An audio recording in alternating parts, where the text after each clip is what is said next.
Good day to be indigenous. They are going to become more brutal. Because all the hippies were trying to be Indians anyway. They're going to become more repressive because it's a matter of dollars and their illusionary concepts of power. Hey, Victor. We must live in balance with the earth. And also with recent happenings at Wounded Knee. I am awake. Welcome to Native Roots Radio Presents I'm Awake, and I'm your host, Wakanja Hade. Hey, Karagi to all my friends and relatives in four directions. You are listening to Native Roots Radio Presents I'm Awake, and I'm your host, Robert Pilot. Hey, we discuss local, national, Native news and events, and as you know, Native issues are human issues, and human issues are Native issues. Hey, we're going to have our friend, State Senator Mary Kunesh on in just a minute. I just want to mention this, celebrate American Indian Month and meet at Maya and Minneapolis Institute of Art from 5 to 9 on Thursday, May 28th. There's going to be a DJ there, and our friend Willard Mailbear is going to be getting creative artists, enjoy the fun card games with Ojibwe language and culture with Nashki Native Games, take a free tour. And the tour starts at 6 to 7:15. Enjoy fry bread tacos from Trickster Tacos until 8:30. And the event is free. And I just want to mention that. And I'll be mentioning that a couple other times. And I'll stop in too. Native Roots Media has helped produce this. So a big shout out. We have State Senator Mary Kunesh. And I know there's some kind of soft thing opening happening in your family. Oh, Hamatakayape, everybody. It's good to see you. Yes, I was telling Robert, I've been super busy these last few days. My daughter started out with a food truck and created her own line of sausages and other things. And she is now opening up her own shop. So it's over in St. Louis Park off of Highway 100 and Minnetonka Boulevard. So I've been over there organizing their office for them, putting together their menu board, pricing, putting price tags on different things. She makes a lot of her own sausages and those sort of things. So really excited. It's kind of been a family affair, and you can go in there and you can get coffee. They've got a little coffee bar. They've got a small little grill where you can get hot sandwiches right off the grill. And then of course, the deli case that has meats and cheeses and all kinds of deliciousness in there. So they've been working so hard since the beginning of the year to get this place in order. And today is their soft opening. So in a little while, we're going to head over for lunch after what we hope was a good lunch rush. well, we're pretending we're doing the show live, so that you've already done this. No, I'm just kidding. Also, there's a vegan option to die for too. I just want to give a shout out to that because people may be sensitive to that listening to the show. So that's awesome. Mm-hmm. Yes, Louisa has created a Reuben sandwich that uses beets, and it really is delicious. So that's one of the items. So if you have that opportunity, get on out there.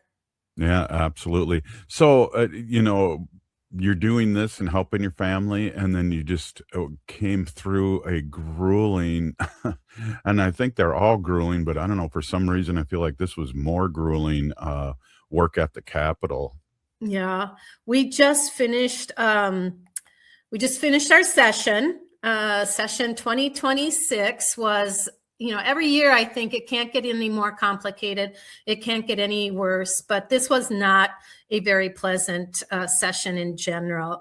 It was, because Minnesota has these, like a tie in the Minnesota House, it was hard to work with House members because they first had to negotiate with each other, GOP and Dems together, and then they had to come talk to us. And a lot of them laid down the line like, I will not do this. We will not do this unless we get that. And so it was difficult in the Senate, where we have an only one person majority, to get a lot of the work done, because also, we have to represent our constituents. And when you represent constituents from all over the state, there might be priorities in greater Minnesota that are not the priorities in urban. And I'm not trying to make a big divide between them, but it's the truth of the matter. And then of course, the threat to the boundary waters really threw a wrench into that, because we have strong environmentalists in our caucus, and then we have people that represent the range. And we have to remember that, even though we have our own districts, we do represent all of Minnesota. And so it was an extremely difficult year with many external crises. We tried to get some sensible gun control, eliminating automatic weapons and high magazine ammunition. The parents from Ascension, the families that were affected by the shooter in their school, were front of mind. They were there every day calling for gun control, and we didn't get it done. We couldn't find a common ground between GOP and the Democrats. We took the session very seriously, and we delivered a lot of really good solutions. I don't know if people know, but schools and churches and hospitals used to be sanctuary sites where immigration couldn't come on site without all the proper legal documentation and search warrants, those sort of things. And when ICE came and just destroyed our state and destroyed our community, oftentimes they did that at the schools. They went looking for kids and parents at the schools. And they were able to do that because President Trump removed that sanctuary status from those areas. Jeez. Yeah, which meant that it was, according to them, it was wide open for them to do whatever they wanted. And, I spent every morning for about 2 months going to schools and patrolling and monitoring the schools, freezing cold weather, walking kids to school, hanging out at bus stops. I saw ICE circling schools time and time again. And so I did put a bill forward that would make them sanctuary sites again, where ICE could not come on the school grounds without the proper authority. And then, there weren't procedures. Let's say they showed up at a school and they wanted to come in. There was no procedure, like who do you contact? Who has to be there? So like the superintendent, the legal people. So those were some of the things that we worked really hard on, that I worked hard on. We really took into consideration the fact that affordability is a huge issue. I mean, look at the gas prices that have in the last few months. Look at the cost of food. I don't know how people do it. I really don't know how families are feeding their children. Luckily, we have no cost lunch and breakfast at our schools in Minnesota, which is a great way to help our communities. We put a lot of fraud prevention legislation through to make sure that some of the horrific things that were happening in the past. And of course, HCMC is our that's our public hospital here in the Twin Cities. It's the hub for almost any trauma in the state. So where like greater Minnesota, where hospitals are closing, clinics are closing, doctors are leaving, when there's an emergency, if there's a terrible fire and somebody is injured, if they have a terrible heart attack, serious stuff, they helicopter them into Hennepin County Medical Center in Minneapolis. So this is a statewide resource. It's a gem. And the Trump administration withdrew millions and millions and millions of dollars from them. And we were able to get a nice amount of money to them. Hey, we are here with State Senator Mary Kunesh, our friend and hard worker for the people. We're going to take a quick break, and this is Native Roots Radio, and we'll be right back after this short break. Please stay with us. Ho-ah.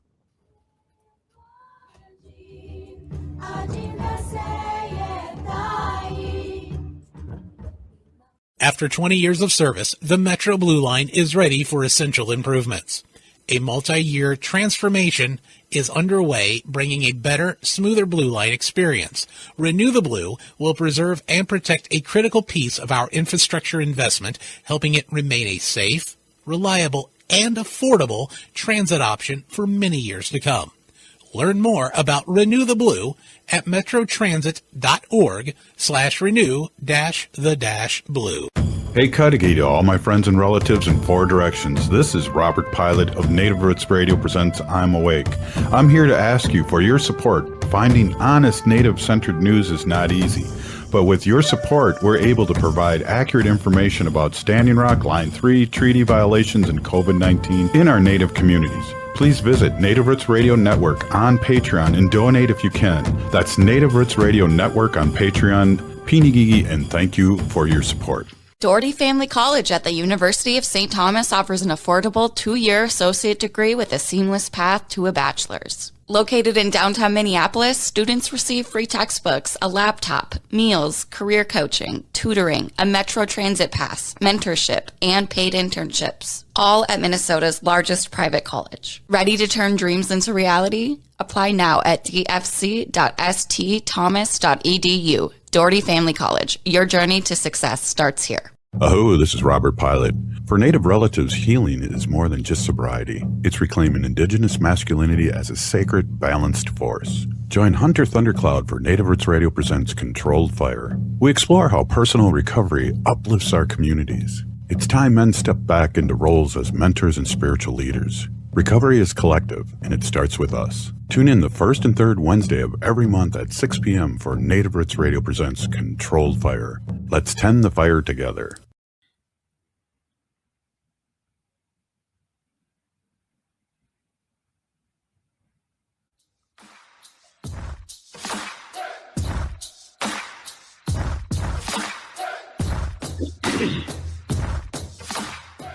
Hi, I'm Tiergan. And I'm Hadley. We're two of the very first listeners, and we're still listening to Native Roots Radio. Hey, welcome back, everyone. And I always enjoy playing that bumper. This is Native Roots Radio, and we're here with State Senator Mary Kunesh. And the story goes that we met them at I think it was like a solar convention or a renewable energy convention, and the show had just been on for a couple months, and they recognized my voice, and it's like, oh, those are, we have two people listening to the show. This is great. So that's why they still are listening too, and that's why we play that bumper, because it's kind of funny, and it's also a homage to our first listeners. Welcome. Nice. Welcome back. Yeah. And I know you've met them too, so that's fun over the years. So we were talking about what's happening up at the Capitol, and you know, there's people coming and going, but I'd like to hear more about that. Sure. Yeah, it again, we we finished our session just this past Sunday at midnight. We sine-died. That means we closed up the session. And then Monday we had there were retirement speeches, both in the House and in the Senate. And I just want to give a shout out and send best wishes to Representative Heather Keeler, who is not going to return to the Minnesota House next year.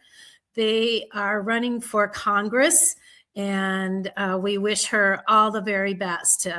It's a huge district, and I know that they have been out and about everywhere, talking with everyone, listening to anyone who will talk with them and share what is important to Minnesotans. And so congratulations to Representative Heather Keeler on their retirement, but then also best wishes on their campaign. And that leaves us with Representative Leish Koslowski and Representative Shelley Buck in the Minnesota House.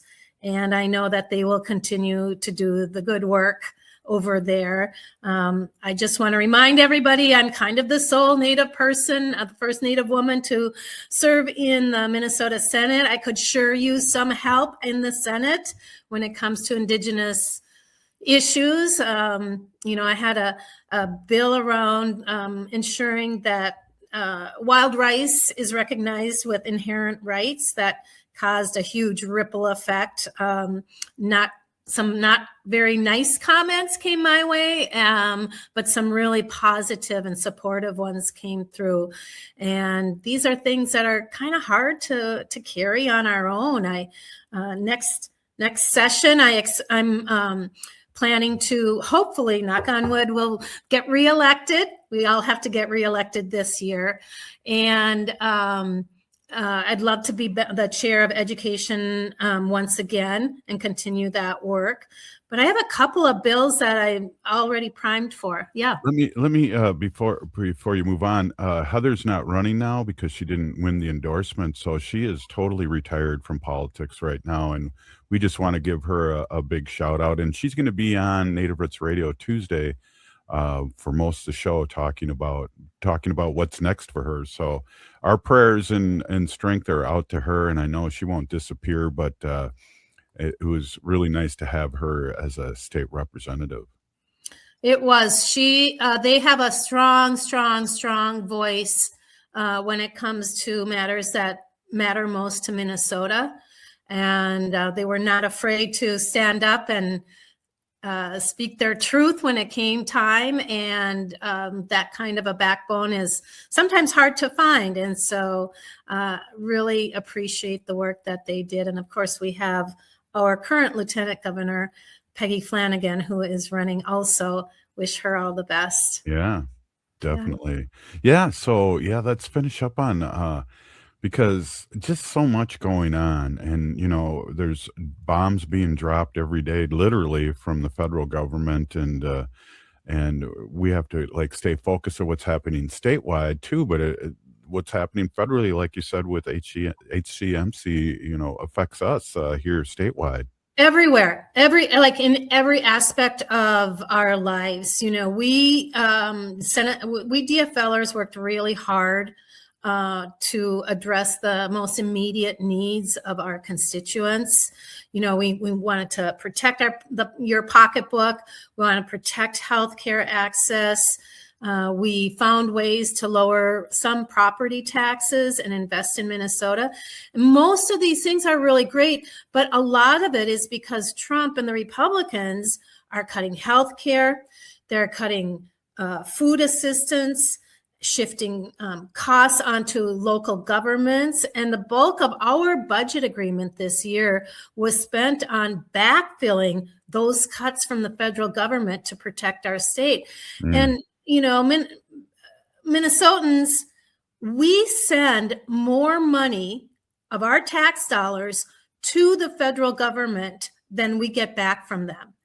And they continue to pick on Minnesota and make these cuts that now are put that burden back on Minnesotans. And I know folks are not happy with taxes. Taxes is what keeps our roads up to date and our bridges safe. They take care of the infrastructure of our communities. I was able to get some bonding dollars for a new bridge in my community. One of our municipalities, their public works building is just deteriorating around them, and I was able to get some money from them. There's a small lake right next to the highway that, should we have any more of these horrendous storms, that could just destroy the bankment that it sits in and flood one of our major highways just like that. So these are where your tax dollars go. And of course, education as well. There's nothing we would love more than to fully fund education. And I was able to do a few good things this year. Like, we're going to have that constitutional amendment on the ballot that will allow us to access funds from the school trust corpus. We're going to be able to invest those dollars better, and we're going to be able to increase the per pupil dollars. But Minnesotans, when you see your ballot in November, you have to fill in the little yes box, because if you leave it blank, it counts as a no. And basically what you are saying is, yes, we will invest at no cost, no additional taxes, no referendum, none of that, into access to funds for our students. And it'll be an increase, doesn't sound like a lot, of about $54 per student, but you add that per student, it's going to make a big difference. Yeah, definitely. And being both of us being former teachers, we know that that'll help out some for sure. Yep. We talked a little bit about stabilizing HCMC. We had put like $125 million in property tax relief. It was not an easy session, but somehow we got through it, and we'll be back in January, and we'll have a very different looking House and Senate, I believe. There's a lot of changes happening. Yeah, well, and we federal government really affects us, and we don't really dig deep, but it's great to get the the info from what's happening at the Capitol in Minnesota wise from you. But I just feel that we really have to be careful who we vote for, because I'll just say it straight out, the Republican Party is just complicit to all this BS that's going on in this country. And I feel like there's going to be a big blue wave, but we have to speak our truth, and information adding that for the students has to be out there, because the GOP is going to say it's they're raising your taxes, the Democrats are doing this, and all this fake news that they pop out. Yeah, that's true. There's a lot of disinformation. That's why I think it's really important that programs like this and media that we can trust are getting the information, the actual factual information. As a librarian and library media specialist who taught kind of ethics in information, Yeah. I mean, a big part of my job was to help students figure out what the real truth of the matter is, and to recognize misinformation and look at the sources of where this information is coming from. And I hope that people do that as well. Yeah, definitely. Well, we got like a minute left. Again, your daughter's opening up I want to talk about your family for a second, maybe in this last minute. And you have a son and two daughters, and we have another daughter that's really doing a lot of work politically, like you are, and your son's involved, and I just want to give a shout out to your family, and I know you're proud of them, and I'm proud of them, and I just see what they're doing and what their mother's doing. Well, thank you for that. I absolutely adore my children. They are hard workers. I will tell you that. They are hard workers with a really good heart on what's important in the community and what's in Minnesota. And I'll let you in on a little secret. We're expecting another grandchild in November. So my family continues to grow, which makes me really excited. This weekend, I'll be heading out to Standing Rock to a family event. I haven't seen that side of the family for a while. So, family is really the center of the work that I do, and appreciate all of those that help support it. Perfect. What a way to end this interview and segment with you. Just remind your daughter that Robert's a strong name for a boy. Oh, hey, thank you so much, Big Peeny Gigi, State Senator Mary Kunesh. Thank you so much, as always, for this great report and letting our community know what's going on. Tonka, Robert. Right on. Hey, Native Roots Radio will be back after this short break.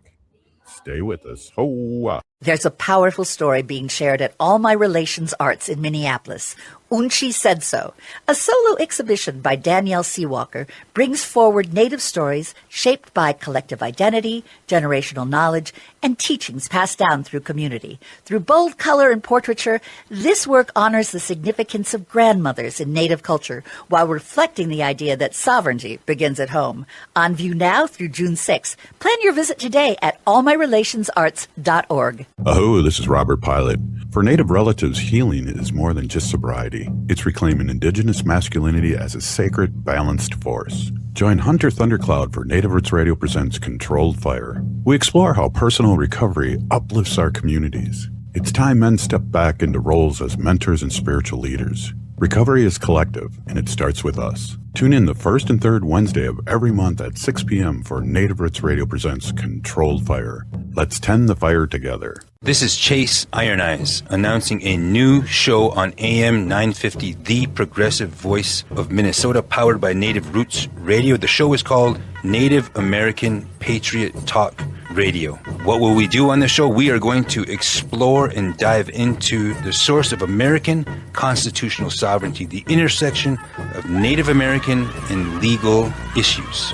Find us the first and third Tuesday of every month at 6 p.m. on AM 950. Doherty Family College at the University of St. Thomas offers an affordable 2-year associate degree with a seamless path to a bachelor's. Located in downtown Minneapolis, students receive free textbooks, a laptop, meals, career coaching, tutoring, a Metro Transit pass, mentorship, and paid internships, all at Minnesota's largest private college. Ready to turn dreams into reality? Apply now at dfc.stthomas.edu. Doherty Family College. Your journey to success starts here. Hey, Cudahy to all my friends and relatives in 4 directions. This is Robert Pilot of Native Roots Radio presents I'm Awake. I'm here to ask you for your support. Finding honest Native-centered news is not easy. But with your support, we're able to provide accurate information about Standing Rock, Line 3, treaty violations, and COVID-19 in our Native communities. Please visit Native Roots Radio Network on Patreon and donate if you can. That's Native Roots Radio Network on Patreon. Pinigigi, and thank you for your support. After 20 years of service, the Metro Blue Line is ready for essential improvements. A multi-year transformation is underway, bringing a better, smoother Blue Line experience. Renew the Blue will preserve and protect a critical piece of our infrastructure investment, helping it remain a safe, reliable, and affordable transit option for many years to come. Learn more about Renew the Blue at metrotransit.org/renew-the-blue.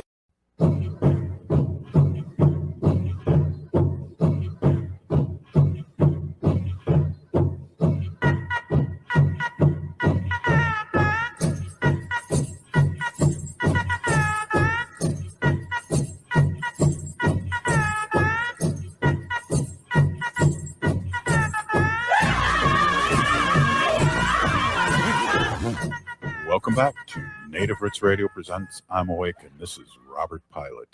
Hey, welcome back, everyone. This is Robert Pilot, and this is Native Roots Radio. Hey, we have our friend Christy Goforth from Bikes for Kids in Wisconsin, and geez, really good to see you. And boy, I can't believe it's been a long time here having you on, but I just want to amplify your great work and how people can support you. So it's always really great to see you.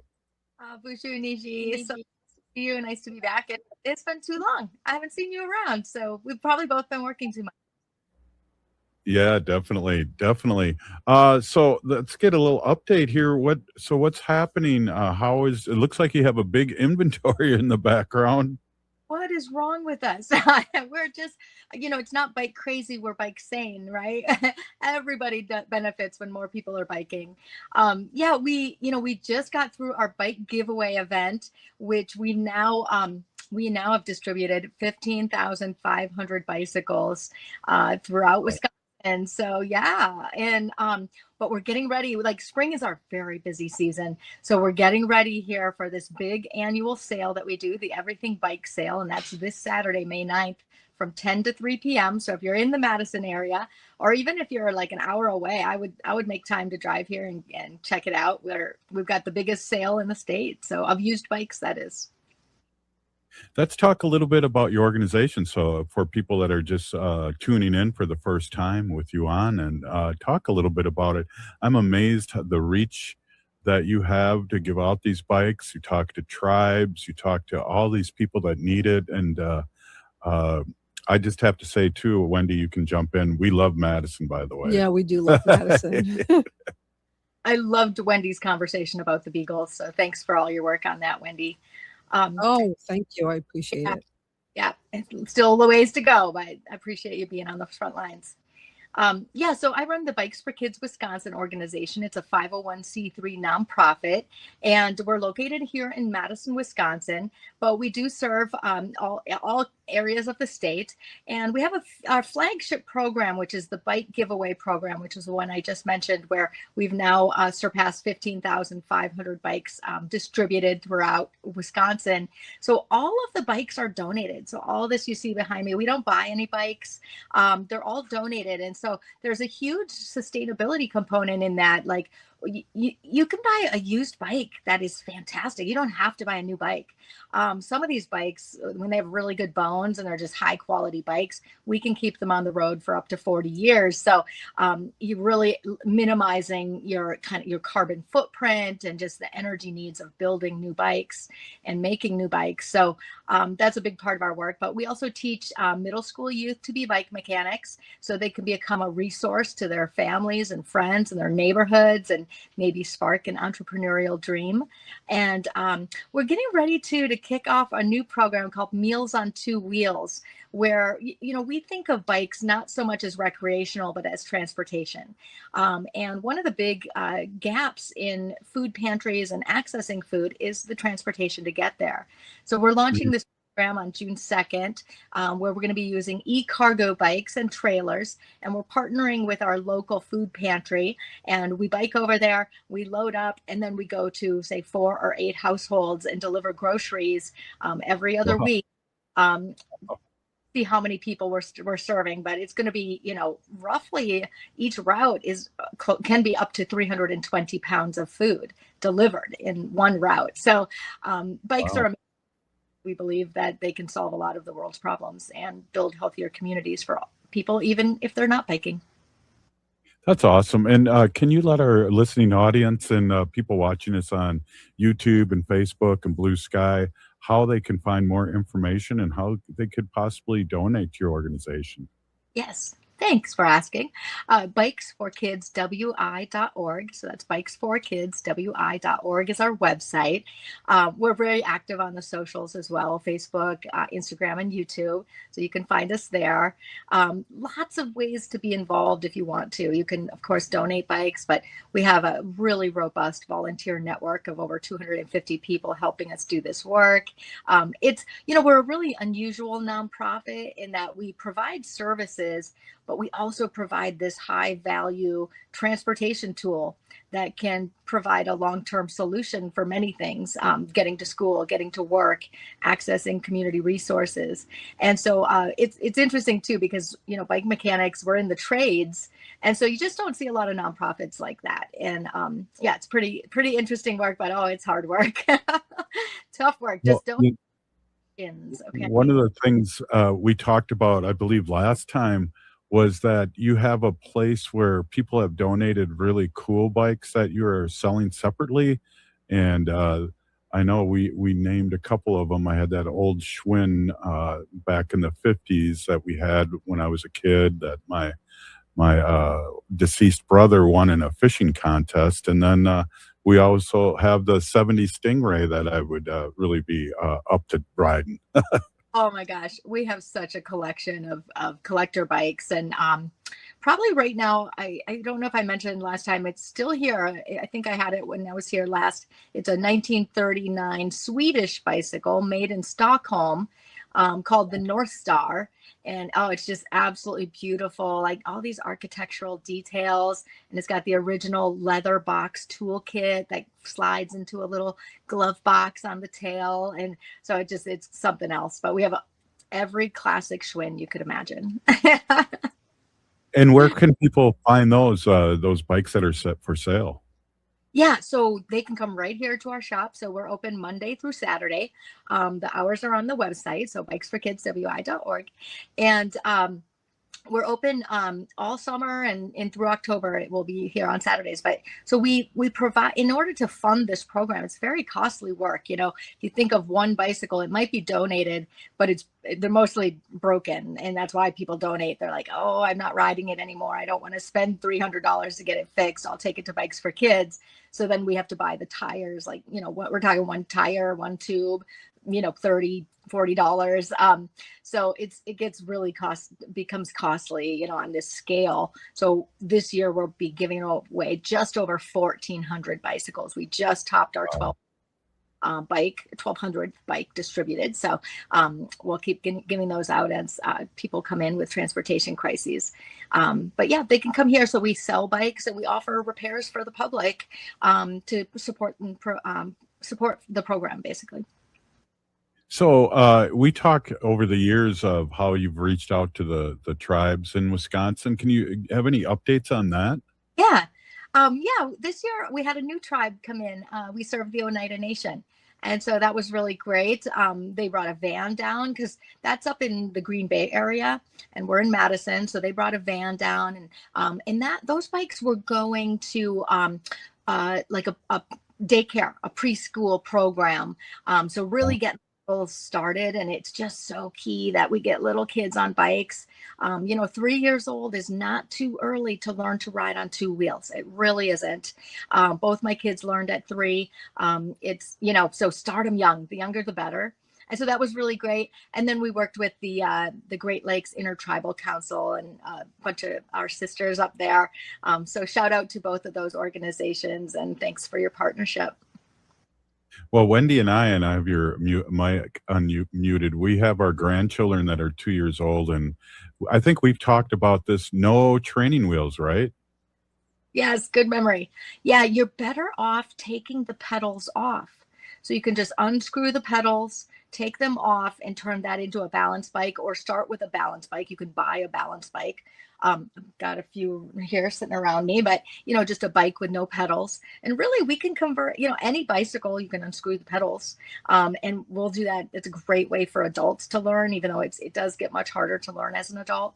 But that's the way. We're taking away from the problem instead of adding training wheels and complicating it even further. And then once that little can keep their feet up off the ground for 3 to 5 seconds, they're really getting close to putting those pedals on, because then they have everything down. They just got to learn how to pedal and get that going.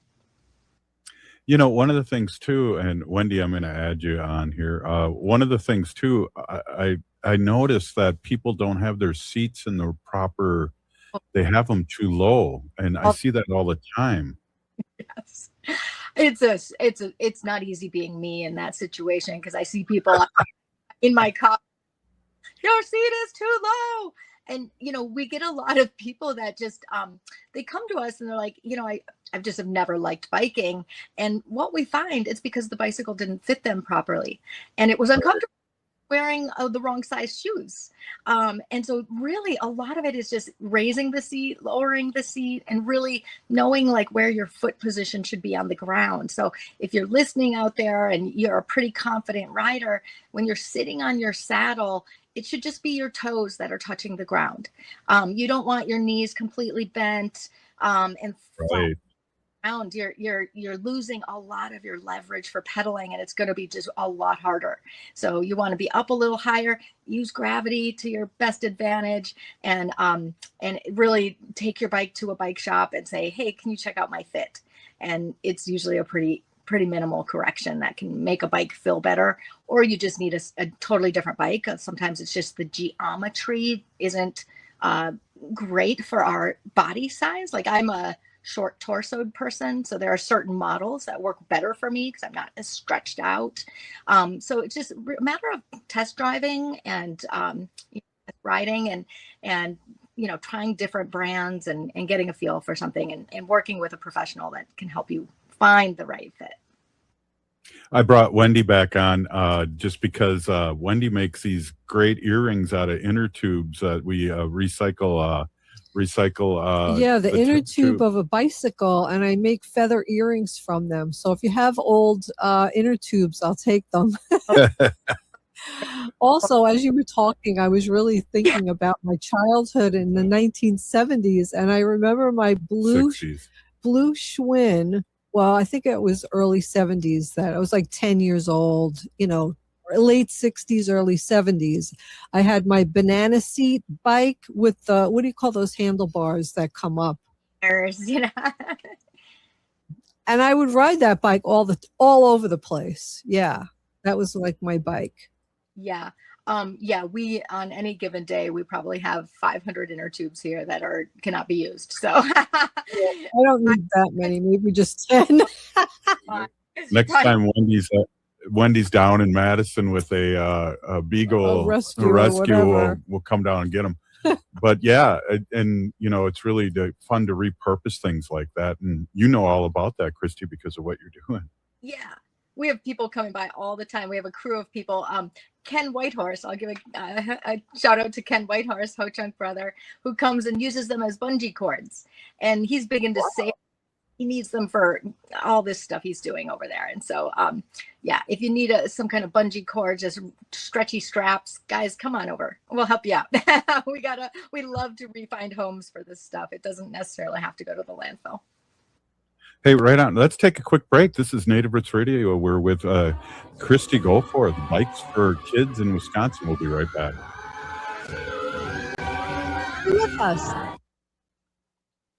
Support comes from the Walker Arts Center. Did you know that the Walker has a cinema that shows film almost every week?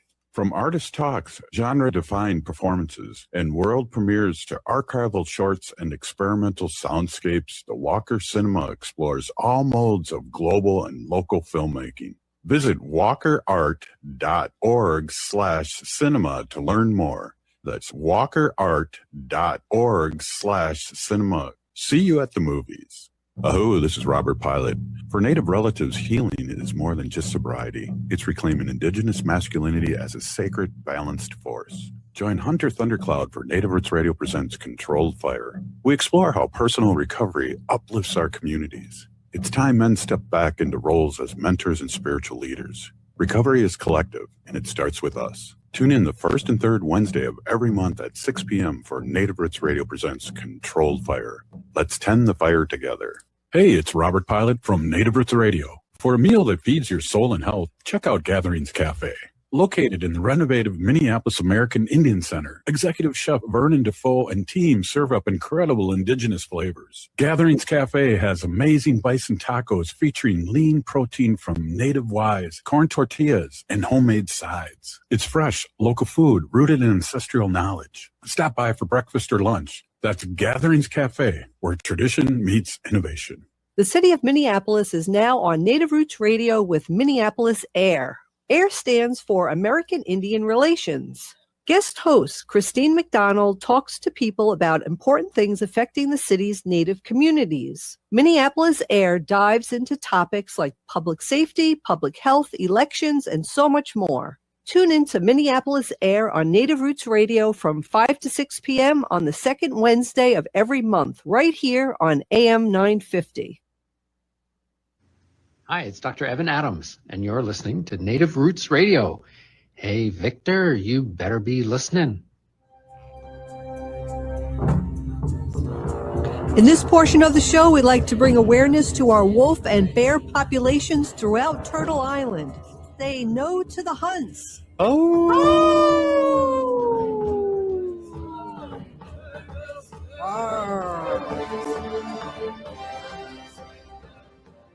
Hey, welcome back, everyone. This is Native Roots Radio, and Wendy and I have one of my favorite guests, Christy Goforth from Bikes for Kids in Wisconsin, and it's just a great story. And then also just talking about bikes, Wendy, it just brings me back as being a young little Bobby. Yeah. Riding my bike everywhere. Everywhere. Yeah. You know where I drove my bike. Yeah. I went to Long Beach. That's right. From Oceanside. Yeah, definitely. I just went to all the lakes in Minneapolis from St. Paul. Good memories. Yes, definitely. And it's just great because bikes do have memories, and you have memories with bikes. So, I mean, as a rider. I know a couple of scars I have on my body from my bike. You know, and I think of all these bikes behind me, and I'll talk about that. Like when all these bikes are donated, they come in with stories, and people tell stories. And it's everything from kids growing out of bikes to people passing away. And and then we refurbish them, and then they roll out and they get to start writing a new story. It's really cool. We feel a little like they have souls. You both talked about the nostalgia with your bikes when you were young, and I have bikes that I'm just so connected to. And it's, they're so healthy it's such a great tool of therapy. Like right now, these are really hard times. I mean, it's hard to be on social media because it's just inundated with so much just unbelievable, the things that are happening. Like if we think about the beagles here with Ridgeland Farms, so my bicycle, the therapy it provides for me is I take advantage of the wind therapy, and so I'll be on my bicycle and I carry all my stress in my shoulders and my neck, and so I just picture, and it's moving meditation for me, and I just picture the wind, and it feels almost like plaster coming off my shoulders. I picture it crashing onto the asphalt behind me, and you will see me. I'll be riding no-handed and I'll be smiling ear to ear by myself, and that's because I'm taking advantage of this therapy, and I'm starting to feel 100 pounds lighter because the wind has taken all of that off my shoulders. I got a weird question, and Wendy, you can chime in too. Everyone wears helmets now, and when I was a kid, no one did. Was that a hard transition for you? Yeah, it is, and I do struggle. I mean, I love riding without a helmet. I shouldn't be saying that here on national radio, but I just grew up without wearing helmets. Like it was never a thing, right? It was not until I started really riding in downtown Madison in a very urban environment with lots of cars, and that's when I started wearing a helmet. And really, it's challenging. Helmets are very much designed for people with thin, non-textured hair. And so for our Black sisters and brothers, they often just don't fit, especially if you wear any ornamentation like beads or braids, so that's a real challenge. They're obviously not being considered by manufacturers, and so it's something we talk a lot about. That needs to be addressed, and they need to be redesigned for people with textured hair. We typically will use like the skater style, but really you'll see them. They'll be ill-fitting. They'll be way up here. They'll be cattywampus, and so it's tough. So, but I do wear a helmet almost always. But I will say, one of the things you'll hear people, yelling at everyone, oh, you should have helmets. We personally, and I'll speak personally, I won't speak as an organization, but I believe that it's better to be riding your bicycle than saying, I'm never going to ride because I don't have a helmet. You're better off still riding. Yeah. Well, I was going to say too, there was a transition of, because I'm old, of not wearing a seatbelt and wearing a seatbelt. And I kind of feel like it's the same thing. It's automatic now. Agree, it is.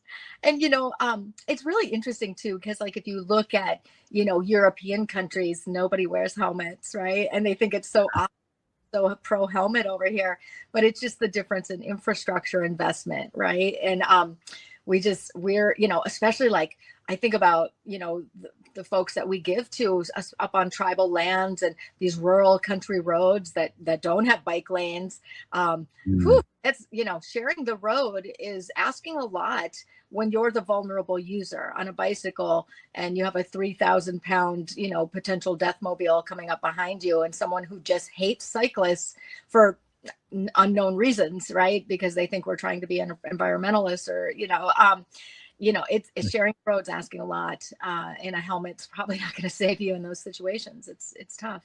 So it's interesting too. I see more, and we're in Minnesota and we have fairly the same weather. I see more winter riders than ever before.